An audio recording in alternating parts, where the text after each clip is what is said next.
à cette autre capsule de la série à la découverte des filons. Cette semaine, on parle soccer avec les entraîneurs des équipes féminines et masculines, Maude Provencher et Gabriel Racine.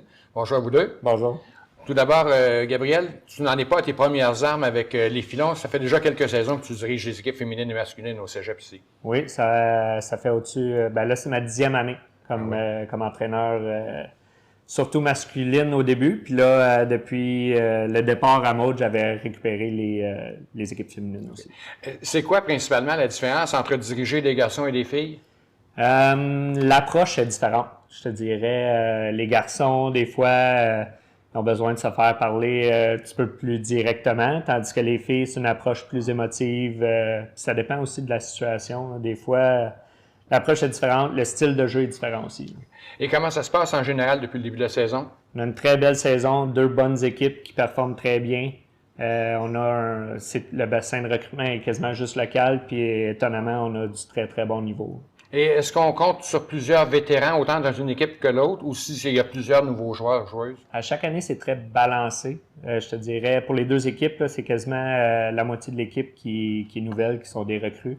Puis, même chose, autant masculin que féminin. L'équipe masculine, en particulier, connaît un excellent début de saison. Très bon début de saison chez les garçons. Les filles, un petit peu plus difficile, mais on est en train de remonter à la pente. Puis, l'idéal, l'objectif de cette année, c'était de se classer pour les séries. Puis, c'est ça qu'on veut entreprendre. Okay. Il y a beaucoup de maturité, entre autres, chez les garçons. Chez les filles également, il y a de belles choses qu'on voit. Oui, vraiment. Puis, on est chanceux d'avoir des vétérans, nos capitaines qui sont en 3e année. Quand ils font des programmes de technique, c'est plus facile. Est-ce que, selon toi, c'est la meilleure année qu'on a des filons depuis quelques saisons? Je te dirais que sur papier, c'est une des meilleures cohortes qu'on a depuis longtemps. Et au niveau des séries éliminatoires, je vais y aller du côté de Maude. On reviendra à Gabriel un peu plus tard parce qu'on a parlé avant le début de l'entrevue du fonctionnement des séries éliminatoires. De quelle façon, justement, ça fonctionne? Oui, donc chez les filles, on a un pool, donc une division. Donc, toutes les équipes sont dans le même groupe. On a 6 équipes qui peuvent participer aux séries éliminatoires. Côté des garçons, on a 2 pools qui sont différents. On va appeler le pool A, qui est un pool un peu plus fort, le pool B, un pool un peu plus faible.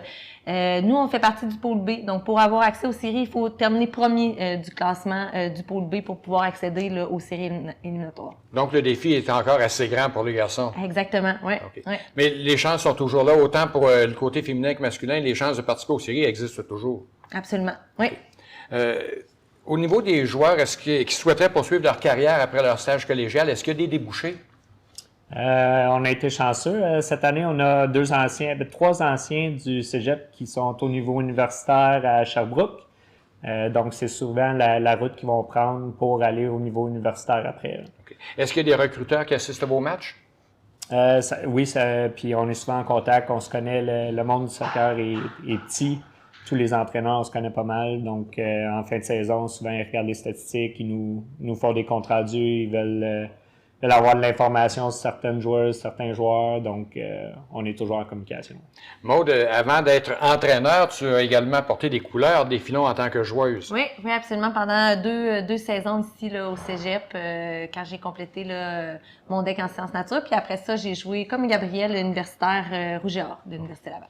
Et dans le cas d'être entraîneur, c'est un retour pour toi parce que tu as déjà touché à cette fonction-là auparavant. Oui, exactement. Je suis partie en fait de la région pendant 4 ans. Mais avant ça, j'étais ici là. Au départ, c'était du mix. On avait du collégial mix. Ah oui. Puis par la suite, là, équipe féminine seulement. Donc moi puis Gabriel, on faisait moitié à ce moment-là. Cette année, c'est un retour là pour moi dans les 2 équipes. Et tu diriges en compagnie de Gabriel, tu le mentionnes. C'est quoi ton rôle particulièrement auprès des joueuses et des joueurs? Oui, ben c'est surtout d'accompagner. Je vous dirais, tu sais, l'adjoint est surtout là pour un rôle un peu plus émotif, comme Gabriel le mentionnait tantôt, donc d'encadrement, de motivation, etc. Donc mon rôle est plus là-dedans cette année. Et professionnellement, tu travailles également ici même au cégep de Thetford. Oui, donc je m'occupe de la fondation du cégep qui vient en aide en fait aux étudiants et qui appuie en fait le cégep là, dans son développement.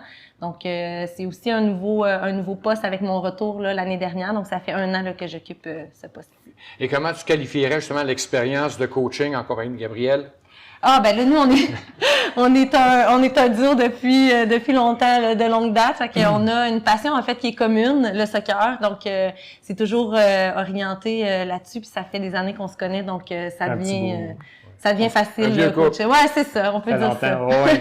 Maud, c'était une demoiselle d'honneur à mon mariage. Ah bon, OK. Donc, on remonte dans le temps, là, déjà. Ouais. Et au niveau du collectif, autant individuel également, est-ce qu'on voit une amélioration cette année dans les deux équipes?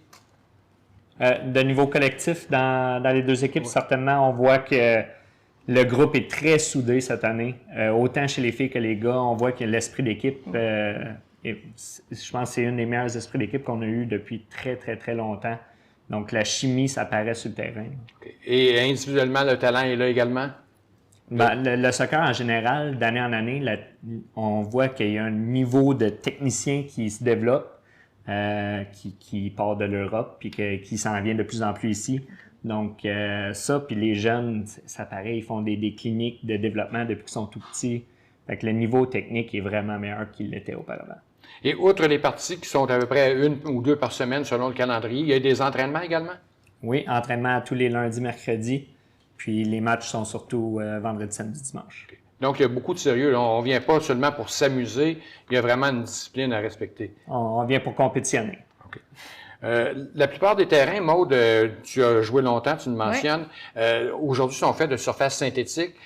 Ça change quoi par rapport au gazon naturel qu'on avait surtout auparavant? Le jeu est beaucoup plus rapide. Ah donc, oui? ça demande là, techniquement de faire des passes plus rapides, un contrôle plus rapide, d'avoir une vision aussi qui est plus rapide. Donc, la surface en tant que telle change vraiment la dynamique là, du jeu. Là. Et ici, on peut compter justement sur une très belle surface. Oui, absolument. La fin de la saison approche déjà, où on a passé la mi-saison, mais pour les joueurs, les joueuses de soccer, ça ne se termine pas nécessairement là parce que vous avez également une saison de soccer intérieur, je pense. Oui, dans le fond, à la session d'hiver, on fait un camp au mois de janvier et ça recommence à nouveau. À l'intérieur, c'est pas le même principe, c'est plus du soccer à 11, c'est du soccer à 7. Puis c'est ça, dans le fond, il n'y a plus de limite d'âge, tandis qu'à l'automne, on est limité à 22 ans. Donc, des fois, il y a des étudiants qui arrivent au cégep qui veulent jouer au soccer, mais qui sont trop vieux, puis des fois, ils viennent se classer pour l'hiver à la place. Mais je présume qu'il y a quand même des joueurs, des joueuses de l'édition actuelle de l'automne qui vont poursuivre pour la saison d'hiver? C'est pratiquement toute la même équipe. Oui. Le noyau reste le même. Bien, écoute, on constate que vous êtes deux passionnés de soccer. Merci de vos éclaircissements là-dessus. On va vous souhaiter une excellente fin de saison. À la prochaine. Merci.